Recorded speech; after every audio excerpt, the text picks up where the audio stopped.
Hello everyone, my name is Dr. Sheri Shimizu-Saito. I'm one of the pulmonologists with the Hawaii Pacific Health Medical Group, and I work at the Outpatient Pulmonary Department at Straub Hospital. Thank you so much for allowing me to speak today about COPD. My goal today is to give you a brief introduction and review for many of you on COPD, current treatments, and a few updates that pertain to patients who live with COPD. I wanted to give a special thanks to my colleague, Maya Alba, who helped prepare many of these slides today.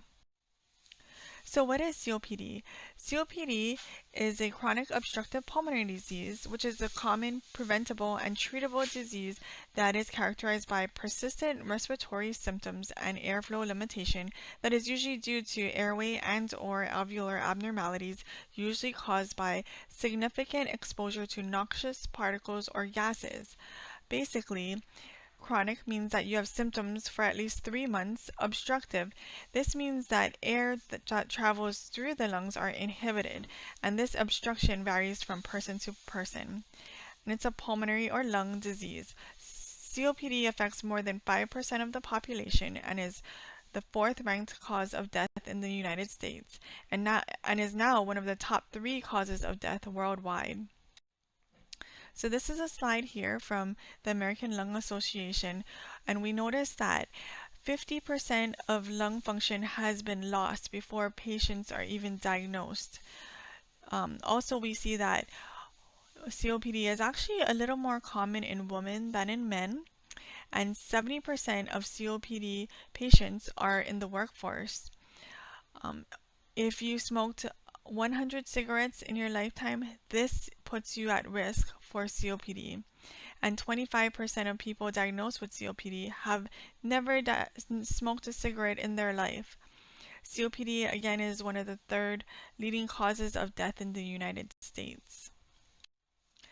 COPD encompasses multiple conditions, including chronic bronchitis and emphysema. So let's take a look first in the first drawing, where we see the chronic obstructive part, or chronic bronchitis. So as we see here, there's our lung, and we see that our lung is made up of different lobes. We have our trachea or windpipe that air flows through, and then we go down to our bronchus, and this branches out into our smaller airways called our bronchioles, and then eventually to our little air sacs here called alveoli. And in emphysema, these alveoli get damaged and they look boggy and have trouble filtering their oxygen and carbon dioxide. For the chronic bronchitis part, we're talking about the airways here. This is our airway. This is a normal airway with smooth muscle and a lot of different cells in here. On top of the different cells, we have these little hair-like particles called cilia, and these help to move the mucus through the airways. Now, if you have a damaged airway, like in this picture, our airways are thicker because our smooth muscles are hypertrophied or are enlarged. We also have more inflammatory cells which produce more mucus. So that's these cells here. And our cilia, the little hairs up top here, are damaged and are not able to help move the mucus along. That's why we get more problems with chronic cough and mucus production. So again here, this was our example of the chronic obstructive or bronchitis part of it, and this is the emphysema portion of our diagram. So the causes of COPD, most importantly, is smoking. That's the number one cause of COPD, and this is also determined by the amount and duration of smoke that people have been exposed to. Other things that cause COPD are chronic exposures, and this could be due to indoor burning stoves or burning wood for heat or cooking, prior history of TB, and work-related exposures to dust and fumes and other noxious particles. Another rare cause of COPD is alpha-1 antitrypsin disorder. This is a genetic condition that is considered when we diagnose patients with emphysema at a particularly young age, usually less than 45 years old, or we see emphysema in a non-smoker or very minimal smoker in absence of occupational risk factors. Usually these patients have more emphysema at the bottom of their lungs. So when you have smoke or any of these other chemical or exposures, that usually affects the top portion of the lungs. But in alpha-1 antitrypsin disorder, we see emphysema at the bottom of patients' lungs. Symptoms. The cardinal symptoms of COPD are chronic cough, sputum production, and shortness of breath. So in terms of sputum production, as we saw from the prior diagram, you have damaged cilia that you're not able to help clear the airways. You also have more cells that are producing more mucus due to all of the inflammation. So people can get a lot of sputum, and this is more often in the morning when you're kind of building up all this mucus overnight and it's just sitting in your lungs. Shortness of breath is another common symptom, and sometimes people don't even notice. People just kind of limit their activities because of their shortness of breath. So we always have to characterize, you know, what did you do last year? Were you walking last year there? How far were you walking? And compare that to this year. How far or can you walk this year? So these are some common things that we ask people. Diagnosis is made by pulmonary function tests. This test measures how much air your lungs can hold and how well your lungs can let the air out of your lungs. These tests can be performed at your primary care physician's office, but that's usually only the spirometry part that can be performed. Usually when we look at more in-depth lung function testing, this needs to be done at our pulmonary lab, where you're in a big enclosed clear box and they ask you to do a whole bunch of different breathing tests. At our pulmonary function lab, we also check oxygen levels with our pulse oximeter. And we can also do other tests such as high altitude stimulation tests to see if your oxygen drops when you travel or when you go to areas of high altitude. Other tests that can be done are chest x-rays and CT scans. These are to help rule out other potential causes of your shortness of breath, cough, or dyspnea.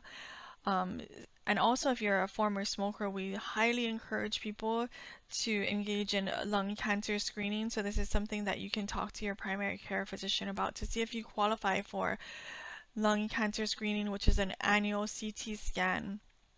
There are no blood tests that can tell you if you have COPD or not, but these can help rule out other causes of fatigue and dyspnea, and also, if you have asthma, so we can sometimes see abnormalities on these blood tests as well. Sometimes we're not sure, is this your heart or is this your lungs that's causing the shortness of breath? So we want to do EKGs or echocardiograms to look at your heart and see if this might be part of the reason why you're having some of the symptoms. Now, this is an interesting graph that shows COPD changes over time.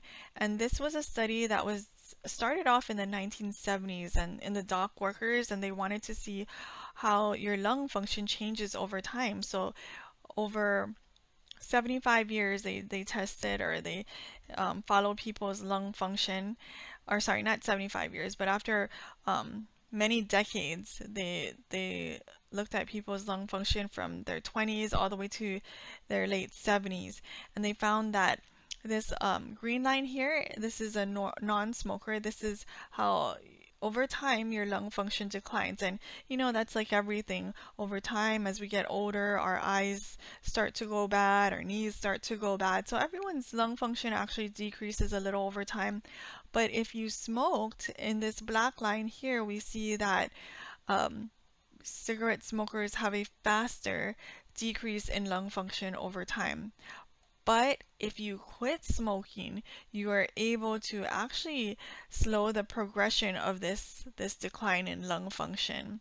So, it's never too late to stop smoking and get the benefit of smoking cessation.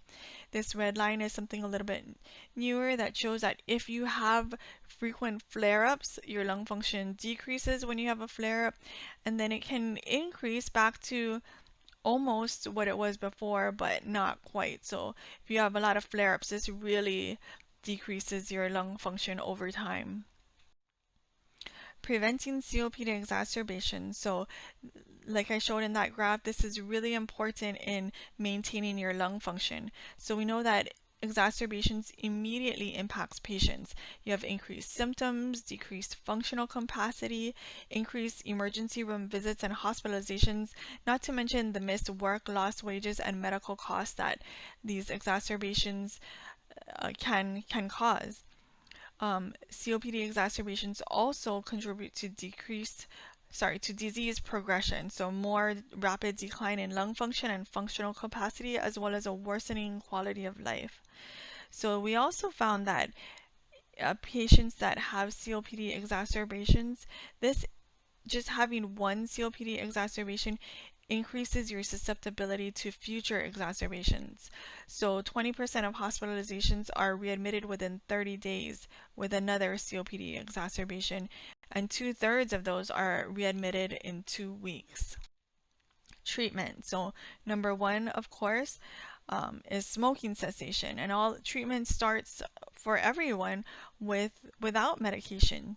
Lifestyle changes are really important. So besides quitting smoking, if you still smoke, eating healthy is also very important. You don't want to gain too much weight. You don't want to lose too much weight because I'll talk about this a little later, but pulmonary cachexia, or when you um, lose too much weight, can also happen in patients with COPD. Exercise is very, very important in maintaining your lung function and just overall health, and also staying positive. Mental health is a big issue in many of these chronic conditions. So, inhalers. A lot of you have been on a lot of these inhalers or may have tried different inhalers. This is our repertoire of respiratory medications for asthma, COPD, and our other lung conditions.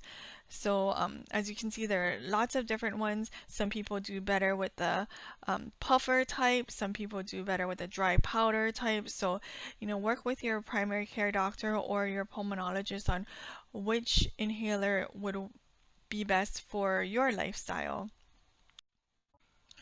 Important is inhaler technique. So I think that's one thing that a lot of people stress, is that you may not be getting the benefit of your inhaler because you're using it wrong. So in the office, we can always teach you how to use your inhalers. We have sample devices that we can show you, but one of the biggest problems that I run into is that I'll prescribe an inhaler, but we don't know which ones might be covered or not. So sometimes you go to the pharmacy and then and then the inhaler is not covered, and so we have to change it to a different inhaler. So a good tip is to ask the pharmacist on exactly how to use your inhalers, because they are able to teach people proper inhaler technique as well. There's also online videos that you can Google your specific inhaler, and you can watch on exactly how you should be using your inhaler with the proper technique and how to best get that medication in you. This other device down here is a spacer that's attached to the puffer type inhaler, and this you can use with your devices like your albuterol or other like handheld puffer type ones like Symbicort or um, and that Symbicort and Bevespi or Breztri. But these the spacer really helps with people that have trouble with the coordination and getting that good seal when you're taking an inhalation. And for some people, this is a nebulizer device. This is really good to help get that medication in you. This is what they use in the emergency room or in the hospitals. But also for people that really have trouble with a lot of different inhalers, and sometimes the nebulized form is easier for them. Oral medications, sometimes we use oral medications for COPD. Theophylline is an very old medication that's been around for a long time, but we don't like to prescribe it a lot because of it has a lot of side effects and drug to drug interactions. But I do have patients that have been prescribed theophylline and have like decades ago and are still on it and just can't seem to get off of it. um, Romulufast is another medication called Daliresp. That and some antibiotics such as azithromycin have been shown that if you give we use azithromycin for its anti-inflammatory effects. These two medications can help decrease the exacerbations in people with very frequent COPD exacerbations. And prednisone is one of those medications that really help when you have a COPD flare. We don't like to put people on prednisone for a long time because it also has side effects. So we like to give people a prednisone burst. Sometimes people need to taper off of it. There are some people that are on like a low dose of prednisone and just can't get off of it, but this is something that if you have an exacerbation, it's really good and it works, so don't be afraid to use it, but we try not to keep you on it for a long time. Cost, so as we know, inhalers can cost a lot, and a lot of times it's based, the cost that you pay is based on the formulary or your insurance. So a lot of times we have to change inhalers to see which one is better covered within your insurance. There are manufacturer coupons for some of the inhalers that can help bring the cost down.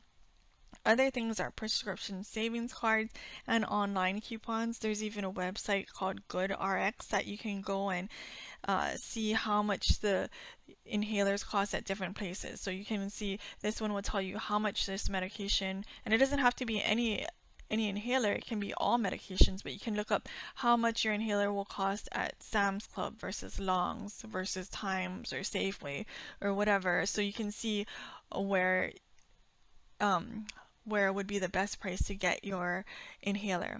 Now there are manufactured patient assistance programs, and this takes a little extra legwork. They'll ask you for your tax forms and basically all about your income and really submit a lot of paperwork for this. But if you are able to contact the manufacturer or like the drug company that provides whatever medication you have, for instance, if it's Trilogy or if it's Bevespi or Breztri or Anoral, you can try to see if they have a patient assistant program that can help you get your medication for a lower cost. Pulmonary clearance, these are different devices that you can use if you have a lot of mucus that's getting stuck in your lungs. If you've ever been in the hospital, this is the incentive spirometer device, and this is really to help exercise your lungs. Now, exercise by walking, getting out there, moving around is much better than doing an incentive spirometer. This is if you're in the hospital in the bed and just um, can't get out there and do your exercises. This is a very good option that you can do several times a day just to help, do some deep breathing and really get your lungs exercising. These two, the Acapella and the Aerobica device, these are two devices that kind of help to shake up the mucus and help to really get you to clear that mucus out. Oxygen is another treatment that some people need. This is particularly if your oxygen saturations are below 88%. Insurance will not cover oxygen if your oxygen level does not drop below 88%. So we do this by exercise oximetry. You come to our office and then they do a walk test. They have you walk down the hall and see if your oxygen level drops. We do overnight oximetry where you can take a device home that measures your oxygen levels overnight. I would not trust your iPhone watch or any of those other devices. Those really don't give you an accurate reading on your oxygen levels. And if you plan to go to an area that's high altitude, like Colorado, or even going on an airplane ride, some people, if your oxygen level is already low, you might need oxygen on the airplane. So we can do a high altitude stimulation test to see if you require oxygen when you go on an airplane. Now, if your oxygen levels are in the 90s, then it probably won't drop on the airplane. But if you're kind of borderline, you might want to do this high altitude stimulation test. Pulmonary rehabilitation is, one of the most evidence-based and effective treatment options out there. However, in Hawaii, we're very limited with pulmonary rehabilitation programs. There are some online virtual programs now that have been coming out because of COVID. But pulmonary rehabilitation really helps people to reduce your COPD symptoms, increase activity, improve your daily life function, and even improve your emotional health. So just getting out there and exercising can also do this. You don't need to go to a true program, but really getting out there, exercising is really going to help. Now, this slide is actually from the National Heart, Lung, and Blood Institute that talks about pulmonary rehab, just showing you the benefits of it. More than 90% of patients who undergo pulmonary rehabilitation spend fewer days in the hospital. And it really helps you to cope with other emotional issues, or just when you're short of breath, that makes you feel anxious, and when you're anxious, you get even more short of breath. So it's like a vicious cycle, and these exercise specialists and physical therapists can really help you to manage those symptoms. Surgery is another treatment option for patients. Lung volume reduction surgery, basically you're going to cut out the bad part of your lungs. So like in this picture here, you see, as I mentioned before, emphysema happens usually at the top of your lungs because that's where smoke tends to affect your lungs. So lung volume reduction surgery is cutting out those bad portions of your lungs to allow the good parts of your lungs to work better. Bulectomy is another type of surgery where when you have COPD, you might have these big bulla, these big pockets of air in your lungs, and these could pop and cause a pneumothorax. So bulectomy would be to kind of similar concept of a lung volume reduction surgery, but this is more just cutting out those bulla. So that can also help to improve your symptoms. Lung volume reduction surgery has actually been found to improve patient survivals and symptoms, but it is a surgery. So another option would be to place endobronchial valves. So this is for people with COPD.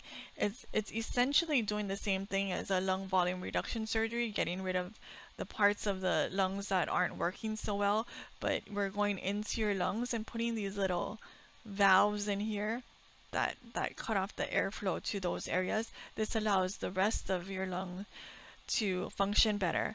But you have to qualify for this. They do a lot of different testing to make sure that this is going to work for you, because you don't want to do this procedure and not have any benefit from it. Lung transplant is an option, but we don't do it here in Hawaii. Lungs are extremely hard to transplant. They're not like kidneys or the heart or anything else. Your lungs are constantly exposed to the environment, so there's a lot of risk for infection. When you do a lung transplant, there's a lot of rejection when it comes to lung transplant. So basically, if you are a candidate, you would have to move to the mainland, because you need to be within several hours of the center. When a lung is available, you got to be there within 3 hours or 6 hours. But here in Hawaii, where it'll take at least 6 hours just to get to the West Coast, and then there's a lot of follow-up. There's you're on immunosuppressants. You have to be seen every month, and so if you're fortunate enough, lung transplant is a option. But there are, hopefully most people don't have to get to that point. So eating well and keeping a healthy weight is very important. So for COPD, or actually any condition, if you're overweight, it's harder for you to move around. It's harder for you to breathe. Your stomach is inhibiting your lungs from expanding. Um, but also in COPD, sometimes if you have really severe COPD, you start losing too much weight.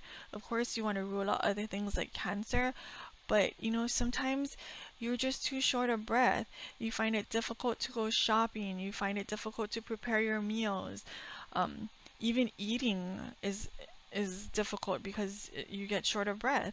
So in those situations, try to eat smaller meals and try to eat more often. Also, nutritional supplements or talking to a dietitian or nutritionist would be something that we would encourage you to do. Staying positive. Now, living with a long-term condition can affect many aspects of your life. So, these physical symptoms like breathlessness and coughing, especially with COVID, no one likes to see to be coughing. Everyone looks at you kind of funny. But also feeling tired and being less active. These can all make you feel stressed and anxious or depressed. So, that we have treatment options. Talk to your healthcare provider about this.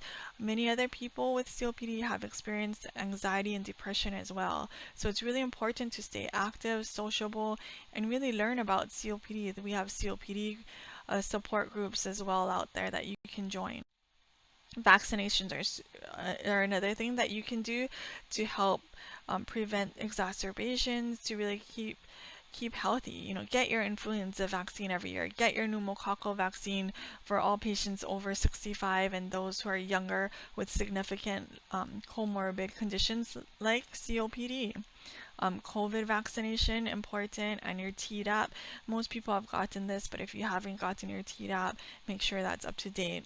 So people with COPD are at greater risk for complications from the flu, from pneumonia, from COVID. So these vaccines can help lower the chance of needing hospital care. So just some quick updates from the Goal 2022 with COPD and COVID-19.